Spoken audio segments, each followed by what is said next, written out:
नमस्कार। आज 5 अगस्त सन 2023 शनिवार। कर्नल अजय युवा एस्ट्रो मनी गुरु fast global astro finance digital channel से आपसे मुखातिब होता हूं। दोस्तों, अजय एस्ट्रो मनी गुरु पहला एस्ट्रो फाइनेंस डिजिटल चैनल है जो इंडियन सिस्टम ऑफ एनालिसिस एवं फंडामेंटल एनालिसिस के संयुक्त प्रयासों से आप तक विश्लेषण पहुंचाता है। और दोस्तों, यही वजह है कि इंडियन सिस्टम ऑफ एनालिसिस विश्व की कोई भी अनुसंधान पद्धति से शेष थी। यही वजह था कि भारत सोने की चिड़िया के रूप में जाना जाता था और हमारे ज्ञान विज्ञान के अध्ययन के लिए देश विदेशों से विद्यार्थी हमारे यहाँ पढ़ने भी आते थे। लेकिन सदियों से लगातार दुश्मन विदेशी आक्रमणकारियों के आक्रमण और हमारे ज्ञान विज्ञान को नष्ट करने की जो साजिश रची गई, उससे हमारा ज्ञान विज्ञान काफ़ी बिखर गया। हम पिछले 22 से 25 सालों से लगातार यही प्रयास कर रहे हैं कि इस ज्ञान विज्ञान को एक इकट्ठा किया जाए, संग्रहित किया जाए और इसके आधार पर विश्लेषण किया जाए। और यही है कि इसका हम लाइव एग्जाम्पल हम लगातार आपको देते हैं।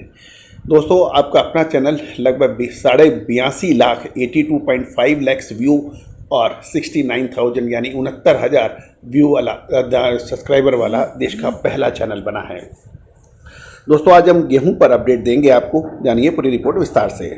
दोस्तों, खबर निकल के आ रही है कि भारत सरकार के खाद्य सचिव संजीव चोपड़ा ने कहा है कि भारत गेहूं की आयात में इंपोर्ट ड्यूटी में कटौती करने या समाप्त करने पर विचार कर सकता है, क्योंकि दुनिया का सबसे बड़ा गेहूं उत्पादक राष्ट्र के गेहूं की कीमतों पर नियंत्रण करने के लिए हर संभव प्रयास करेगा। गौरतलब है कि रूस और यूक्रेन की आपसी लड़ाई की वजह से काला सागर खाद्यान्न संधि भंग होने के बाद विश्व में खाद्यान्न और तेलों के भाव आकाश छूने लगे हैं और मुद्रास्फीति के साथ साथ खाद्य महंगाई यानी को काबू रखने के लिए सरकार हर संभव प्रयास करेगी। दूसरी ओर डायरेक्टर जनरल DGFT ने भी सर्कुलर जारी कर एडवांस ऑथराइजेशन के तहत आटा निर्यात शर्तों में एक महत्वपूर्ण परिवर्तन किया है। यानी अब 65% आटा में न्यूनतम 15% मिलेट्स को मिलाना आवश्यक होगा। मिलेट्स के अलावा अन्य जो अनाज मिलाया जाएगा वह भी घरेलू बाजार से ही उठाया जाएगा, इसका भी प्रमाण देना आवश्यक होगा। दोस्तों, ये एक महत्वपूर्ण खबर है जो कि आटा एक्सपोर्ट करती हैं। दूसरी ओर अंतर्राष्ट्रीय खबरों के तहत फ्रांस के कृषि मंत्रालय ने फ्रांस के 2023 के नरम गेहूं के उत्पादन का अनुमान बढ़ाकर 35.59 मिलियन मैट्रिक टन कर दिया है, जो कि पिछले महीने की शुरुआती अनुमान में 35 मिलियन से 5.6% अधिक है। गौरतलब है कि साल 2023-24 के सीजन में अभी तक यूरोपीय संघ से नरम गेहूं का निर्यात 30 जुलाई तक 2.35 मिलियन मैट्रिक टन तक पहुंच गया था, जो एक साल पहले 2.70 मिलियन मैट्रिक टन से कम था, जो कि यूरोपियन आयोग द्वारा शुक्रवार को प्रकाशित आंकड़ों से पता चल रहा है। गौरतलब है कि फ्रांस के कृषि मंत्रालय ने शुक्रवार को देश में 2023 के नरम गेहूं के उत्पादन का अनुमान बढ़ाकर 35.59 मिलियन मैट्रिक टन कर दिया है, जो पिछले महीने के शुरुआती अनुमान में से 5.6% अधिक है।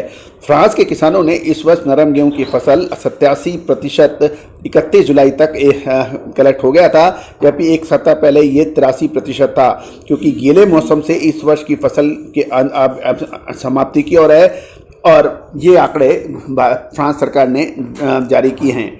गौरतलब है कि आने वाले 2 से 3 महीने गेहूं, मक्का, बाजरा एवं तिलहन के ऊपर महत्वपूर्ण साबित हो सकते हैं। दोस्तों, आप हमारे चैनल पर नए हैं और अभी तक सब्सक्राइब नहीं किया है तो इसको सब्सक्राइब करना बिल्कुल ना भूलें। यदि पसंद आए तो लाइक अवश्य कीजिएगा और आपके इलाके में गेहूं के क्या भाव हैं वो कमेंट बॉक्स में भी अवश्य बताइएगा। दोस्तों, गेहूं, चावल, मक्का, बाजरा यानी ग्रेन्स के ऊपर तमाम जानकारियां और विश्लेषण के लिए आप संपर्क भी कर सकते हैं। All the very best, good luck, happy trading.